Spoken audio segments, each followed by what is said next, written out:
Hello friends, আজকে যখন একটা স্ট্যান্ড আপ কমেডি শোতে একটা শিক্ষিত ছেলে একটা মেয়েকে ৩৭০ টাকার বিরিয়ানি খাওয়ানোর পর তার থেকে কিছু আশা করছে, তার অসুস্থ মানসিকতা সেটা সবার সামনে প্রমাণ দিচ্ছে এবং সেই স্ট্যান্ড আপ কমেডিতে জোকটাকে জোক হিসাবে নেওয়া হচ্ছে, তার সেন্সিটিভিটিটাকে বোঝার চেষ্টাই করা হচ্ছে না যে এই জিনিসটা কতটা গুরুতর। সবাই খিল্লি করছে, হাসছে এবং সেটা নিয়ে আমরা কথা বলছি, ব্যাশ করছি, যেটা করা উচিত। এই ইস্যুটা নিয়ে কিছুক্ষণ আগে আমি একটা ভিডিও বানিয়েছি, চাইলে গিয়ে আপনারা চেক আউট করতে পারেন। সেখানে আমি বলেছি যে এই অসুস্থ মানসিকতার লোকজন সমাজে যত কম হবে তত ভালো, এরা ক্যান্সারের মতো এবং এদের শাস্তি পাওয়া উচিত। এবং তার সঙ্গে আমি এটাও আলোচনা করেছি যে কোথা থেকে এই মানসিকতা আসছে এবং স্ট্যান্ড আপ কমেডি তার কিরকম ধরনের রোল এই জিনিসগুলোকে আগে নিয়ে যাওয়ার জন্য বা এই জিনিসগুলোকে ইনফ্লুয়েন্স করার জন্য, সেটা নিয়ে আমি ভিডিওতে কথা বলেছি, চাইলে গিয়ে আপনারা চেক আউট করতে পারেন। এইবার ব্যাপার হচ্ছে, ভিডিওটা ছাড়ার পর আমার একটা বন্ধু আমাকে বলে, চাচা তুই তো এটা নিয়ে বলেছিস, কিন্তু তুই কি জানিস যে কিছু মাস আগে সেম স্ট্যান্ড আপ কমেডিয়ানের একটা শোতে একটা অন্য মেয়ে যে ডাক্তারি পড়ছে, এমবিবিএস পড়ছে এবং লাস্ট ইয়ার তার, সে এসে একটা বাজে জোক ক্র্যাক করে, কিন্তু আনফরচুনেটলি সেটা নিয়ে আমরা কেউ কথা বলিনি। আমাকে বললো তুই জানিস? আমি বললাম না ভাই আমি জানি না। কি কি মানে কি হয়েছিল?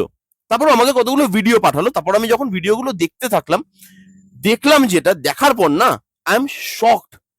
এবং দেখার পর আমার মনে হয়েছে যদি অন্যায় নিরিখে বিচার করি, আজকে আমরা যে ইস্যুটা নিয়ে কথা বলছি এটা 100% অন্যায়, কিন্তু যে ইস্যুটা নিয়ে এখন আমি কথা বলবো এটা তার থেকেও আরো জঘন্যতম অন্যায়। কি হয়েছে, এই সেম স্ট্যান্ড আপ কমেডিয়ানের অন্য একটা শোতে একটা মেয়ে যে এমবিবিএস পড়ছে লাস্ট ইয়ার, তাকে যখন জিজ্ঞেস করা হচ্ছে যে তুমি কি করো কি না করো, তার পার্সোনাল জিনিসপত্র হচ্ছে, তখন সে বলে যে আমি ডাক্তারি পড়ছি। এবং অনেক মানুষ আছে দেখবেন যে যারা আফটার ডেথ সে বা তার ফ্যামিলি এটা ডিসাইড করে যে তার বডিটা সে হসপিটালে দান করে দেবে, যাতে স্টুডেন্টরা বা ডাক্তার আপকামিং যারা ডাক্তার হতে চলেছে তারা সেটা নিয়ে রিসার্চ করতে পারে, তারা সেটা নিয়ে পড়াশোনা করতে পারে। এবং এই ডক্টরটা এসে বলছে যে আমরা তাদের সাইজ দেখে, মানে তাদের প্রাইভেট পার্টের সাইজ দেখে আমরা হাসাহাসি করি, সেই ডেড বডিগুলোর প্রাইভেট পার্টের সাইজ দেখে। আপনারা কজন জানতেন এই ঘটনাটা? এবার আপনারা বলুন, এই জিনিসটার পরে এদেরকে কি বলা উচিত? এই ইস্যুটা নিয়ে কথা কি হওয়া উচিত না? হ্যাঁ, তার সঙ্গে এটাও ঠিক যে এই মেয়েটা তারপর একটা অ্যাপোলজি ভিডিও বানিয়েছিল। এবার কিছু মানুষ আছে, কিছু মানুষ, সবাই না, তারা এখন বলবে যে লড়কি है भाई, मजाक मजाक में बोल दिया, माफी तो मांगी है ना, और देखो कितना प्यार से माफी मांगी है, तो माफ कर दिया हम लोग।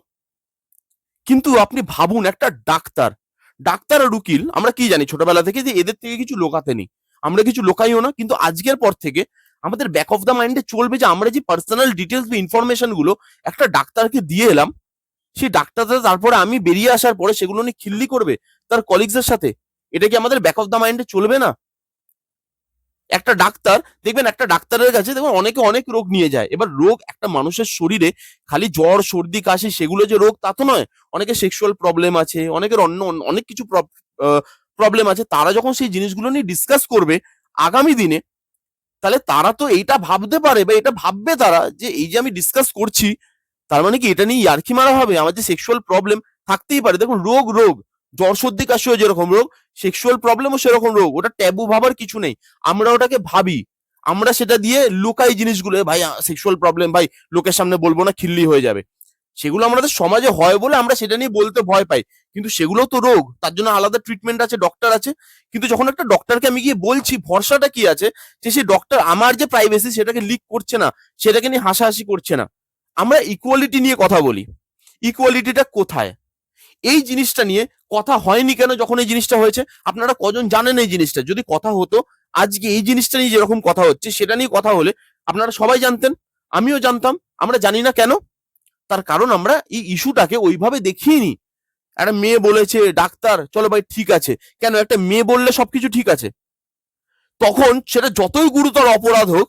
এবং আপনি ভাবুন, একটা জাস্ট ভেবে দেখুন বেসিক সেন্সে, একটা মানুষ তার আফটার ডেথের পর, আফটার ডেথ সে তার বডিটাকে বা তার ফ্যামিলি তার বডিটাকে ডোনেট করছে পড়ালেখা করার জন্য, রিসার্চ করার জন্য তার বডিটা নিয়ে।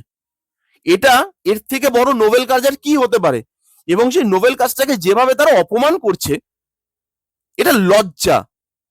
এরা ইন ফিউচার ডাক্তার হচ্ছে, এদের কাছে আমরা ইন ফিউচার নিজেদেরকে দেখাতে যাব, নিজেদের ফ্যামিলির লোককে দেখাতে যাব, তাদের প্রবলেম শেয়ার করব এবং তারপরে তারা কোনো স্ট্যান্ড আপ কমেডি শোতে এসে সেগুলো নিয়ে খিল্লি করবে যে ভাই আমরা সাইজ দেখে হাসাহাসি করি সবাই মিলে।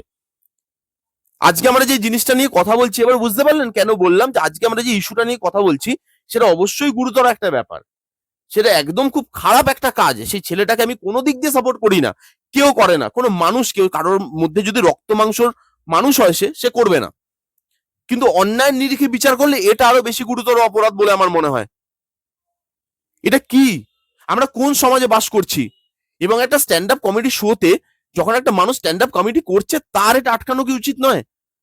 যে ভাই তুমি এটা কি বলছো, তোমাকে ভরসা করে তার বডিটা দেওয়া হয়েছে, বা কেউ ভরসা করে তোমাকে ডাক্তারকে দেখাতে এসছে, তুমি তার প্রাইভেসিটা, তুমি তার এই যে জিনিসগুলো তুমি ওপেন এরকম পাবলিকের সামনে, ক্যামেরার সামনে বলে দিচ্ছ এত ইজিলি, হাসছো, সবাই হাসছে, এখানেও সবাই হাসছে। কেন? সুন্দরী মেয়ে বলে? কেন তার বয়স কম বলে? তার মানে তোর অপরাধ নয়? আমরা ইকুয়ালিটির কথা বলি, ইকুয়ালিটি কোথায় আজকে আমাদের এখানে? ইকুয়ালিটি হলে তো এই জিনিসটা নিয়ে আরো বেশি মাতামাতি হওয়া উচিত ছিল।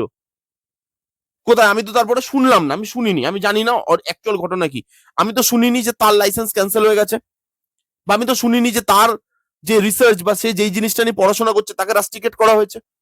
আমি শুনতে পাইনি, হতে পারে যে তার সঙ্গে হয়েছে, বাট আমি শুনিনি। আর যদি না হয়ে থাকে তাহলে কেন হয়নি? এরা ইন ফিউচার ট্রিটমেন্ট করবে? মানে ঘটনা শোনার পর আমি শকড যে ভাই কাকে বিশ্বাস করবো পৃথিবীতে? একটা ডাক্তার, তাকে তো অ্যাটলিস্ট আমরা বিশ্বাস করব, কাকে বিশ্বাস করব? স্ট্যান্ড আপ কমেডির নামে যা ইচ্ছে তাই, স্ট্যান্ড আপ কমেডির নামে মেয়েদেরকে অবজেক্টিফাই করা, স্ট্যান্ড আপ কমেডির নামে এরকম সাইজ নিয়ে আলোচনা করে, এটা কমেডি নয় বস। এটা সত্যি বলছি, এটা কমেডি নয়। স্ট্যান্ড আপ কমেডি আমিও দেখতাম আগে, পরের দিকে আমি ছেড়ে দিয়েছি। আগে আমি দেখতাম, কুনাল কামরা ফামরা যখন করতো, ভালোভাবে করতো, তখন আমিও দেখতাম। এখন আমি দেখি না, আমার সত্যি কথা বলতে ভালো লাগে না। লোকের প্রাইভেট পার্ট নিয়ে মজা হচ্ছে, একটা লোকের বডি শেমিং করা হচ্ছে, সেটা নিয়ে হাসছে, একটা লোকের কোনো কাজ নিয়ে মজা করা হচ্ছে, তার পার্সোনাল ডিটেলস গুলো নিয়ে মজা করা হচ্ছে, সে এরকম ভাবে জোক ক্র্যাক করছে, এগুলো তো আমার হাসি পায় না ভাই। আমি সেই অডিয়েন্সের মধ্যে বা আমি সেই মানুষগুলোর মধ্যে পড়ি না। যাদের হাসি পেতে পারে হয়তো, বাট আমার পায় না এগুলোতে হাসি। তাই জন্য আমি এনজয় করি না এই শোগুলো, আমি স্ট্যান্ড আপ কমেডি দেখিও না এখন। এবং এই জিনিসগুলো ঘরের বাচ্চারা, বড়রা, বয়স্করা সবাই দেখছে, বাট এদের না কোনো লাগাম আছে, এদের না কোনো কিছু আছে। আর এগুলো নিয়ে মানুষ কথা বলছে না। এই বিরিয়ানিটা নিয়ে যখন হচ্ছে তখন সবাই কথা বলছে, কারণ সবাই কথা বলছে, তাই আমাকেও বলতে হবে। এটা নিয়ে যেহেতু বেশি লোক কথা বলেনি, কে দেখবে ভিডিও, তাই না?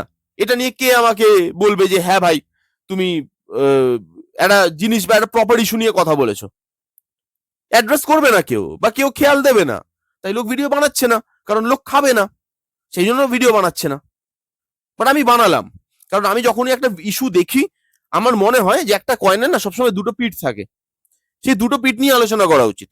আমি একটা দিক নিয়ে আলোচনা করলাম, আরেকটা দিক নিয়ে করব না, খালি সে মেয়ে বলে, বা সে ডক্টর বলে, বা সে ভালো দেখতে বলে, বা তার বয়স কম বলে আমি সেগুলোকে ইগনোর করে যাব, আমি সেগুলো দেখবো না।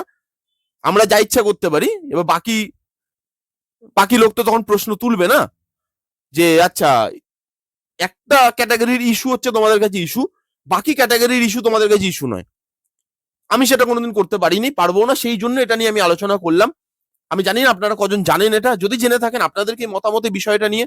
এবং শোনার পর কারা কারা আমার মতোই শকড হয়েছেন, কারা কারা ভাবছেন যে এরা ইন ফিউচার ডক্টর হলে সেখানে পেশেন্টরা ওপেন মাইন্ড নিয়ে একটা ডাক্তারকে ডাক্তারি, বা ডাক্তারকে তার প্রবলেম গুলো ডিসকাস করতে পারবে না ডাক্তারের সাথে, এটা কাদের কাদের মতামত আপনারা কমেন্ট করে জানান। এই ছিল ভিডিও, এটা নিয়ে বলার ছিল। দেখা হচ্ছে নেক্সট কোনো ভিডিওতে। Bye bye, take care and be safe.